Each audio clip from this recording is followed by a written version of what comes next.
ஆடு மாடு வளர்ப்பதை அரசு பணியாக்கும் என்றால் சிரிக்கிறீர்கள். இந்த மண்ணிலே ஒரு மகத்தான தலைவன் இருந்தான், காமராஜர் என்று. அவன் மாதவரத்திலே பால் பண்ணை கொண்டு வந்தான்.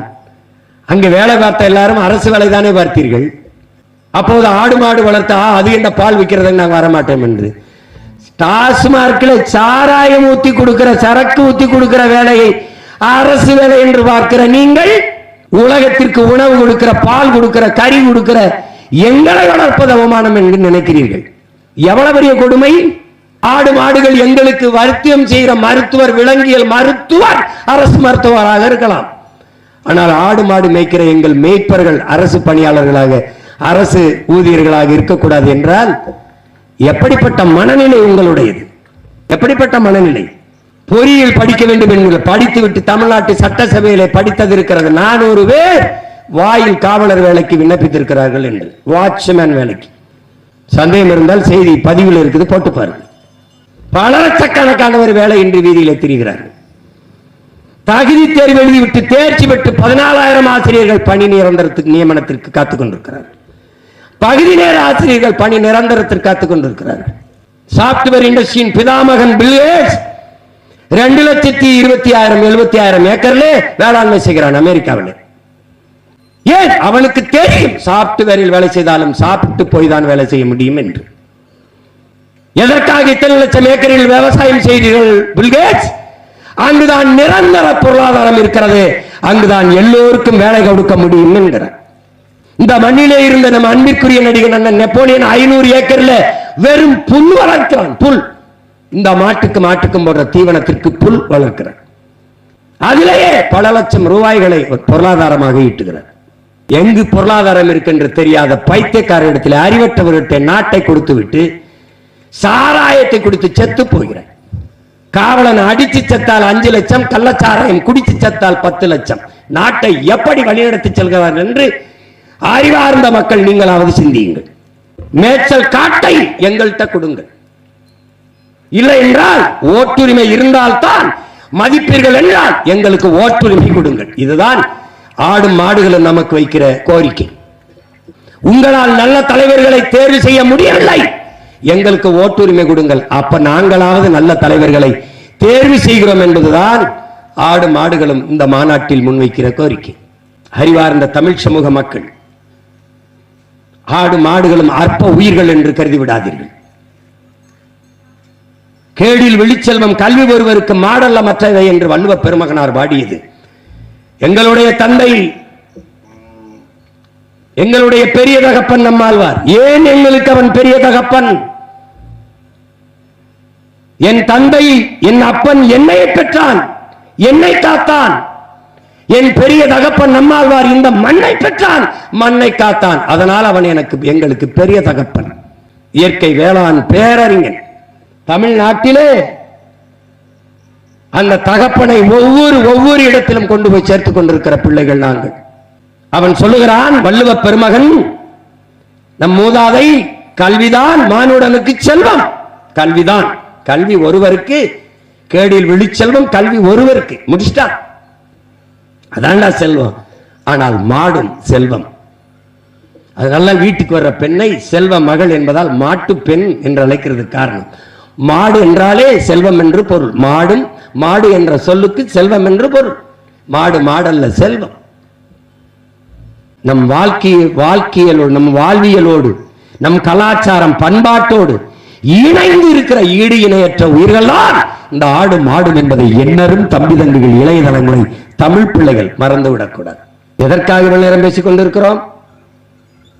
அவன் என் பாட்டன், என் தாத்தன், என் அப்பன், அவர் என் அண்ணன் நம்மோடு உழைத்து நமக்கு உணவை தந்தான்.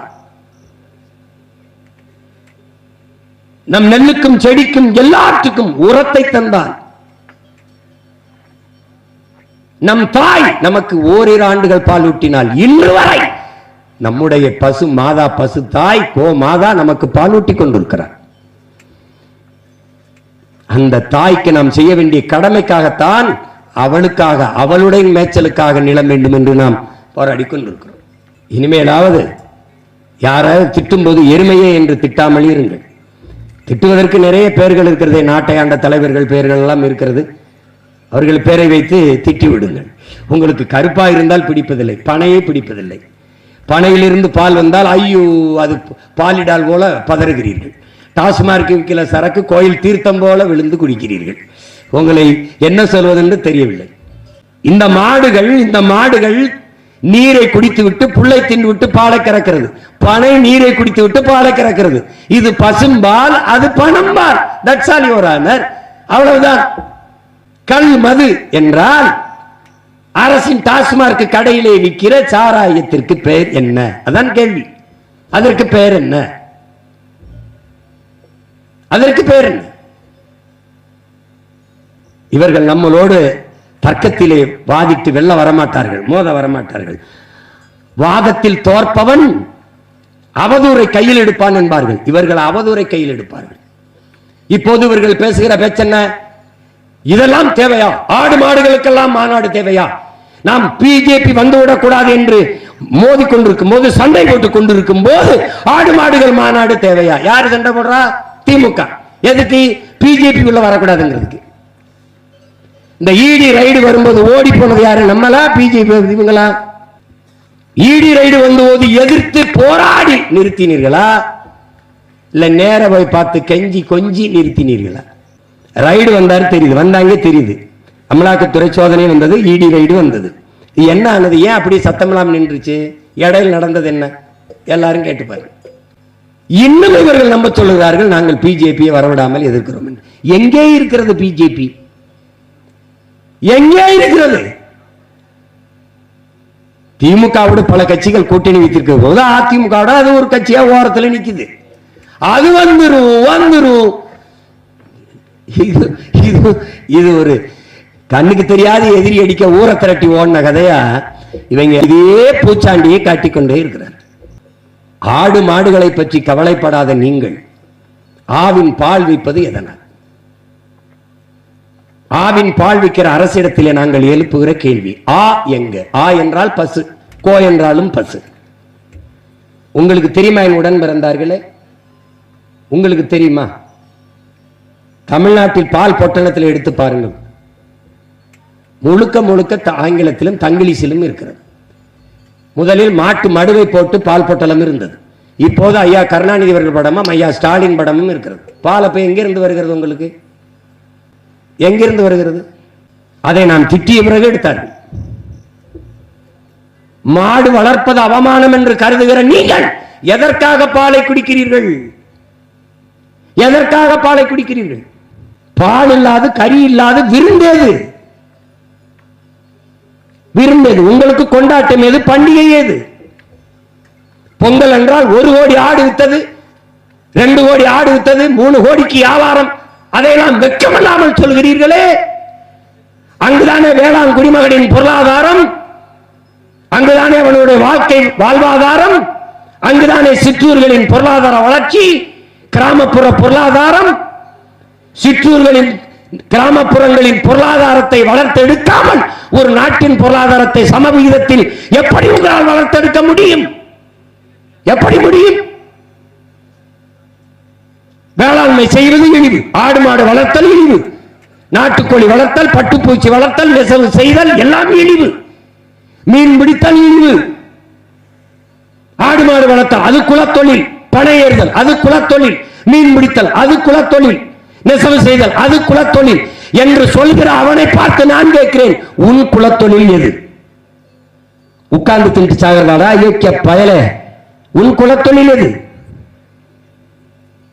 இது தொழிலடா, என் பண்பாடடா, என் கலாச்சாரமடா, என் வாழ்வியல் முறை, வாழ்க்கை முறை. உயிர் வளர்க்கும் உயிர் காக்கும் உணவை கொடுப்பவன் உழவன், அவன் உயிரை காப்பவன். உடையை கொடுத்து மானத்தை காப்பவன் நெசவாளன். இவன் இருவரும் மனிதர்களடா, தெய்வங்கள், தெய்வத்தின் தொழிலை செய்பவர்கள். அதை புரிந்து கொள்ள வேண்டும். மாயோன் மேய காடுரை உலகு, வேந்தன் மேய தீம்புணல் உலகு. எங்கள் தொல்காப்பியம் பாடுகிறது, மாயோன் மேய காடுரை உலகு, சேயோன் மேய மைவர உலகு, வேந்தன் மேய தீம்புணல் உலகு, வர்ணன் மேய பெருமணல் உலகு என்று 4 திணைகளை பகுத்து வகுத்து பாடுகிறது தொல்காப்பியம்.